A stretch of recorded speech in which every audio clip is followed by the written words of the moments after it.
Grabe oh. Gumigilid. Bilis. Boost.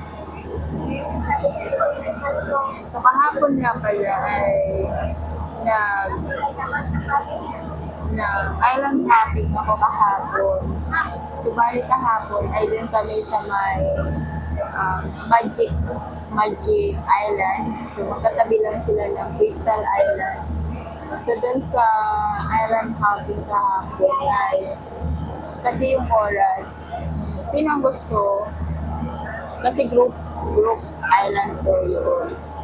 So kahit solo travelers ka, pwede ka naman mag-join sa island hopping. So yun nga, kahapon ay doon kami pumunta sa island na yan, sa gitna na yan. So ang pinili ko nga ay yung Magic Island. Tapos yung entrance ko doon sa Magic Island ay 250 pesos. And then dun sa Crystal Food naman ay 300 pesos yung entrance fee.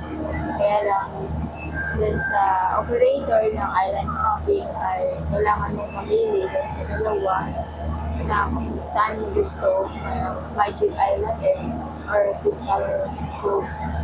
So ang pinili ko nila yung Magic Island. So yun nga, dahil yung oras ay 45 minutes lang din mag-stay.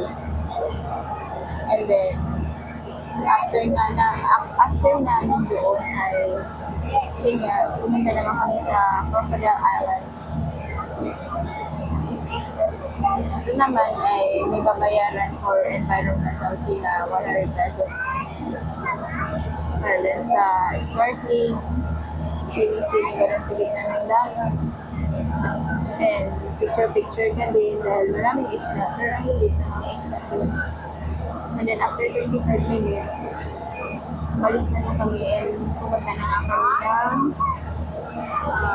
kainan. And then after kainan yung lunch, pumunta na kami ng Tuba Beach. At doon ako na crystal kayak, picture. So, ayun lang guys. Pagkatapos na balik sa hotel. So, super enjoy naman ang nangyari.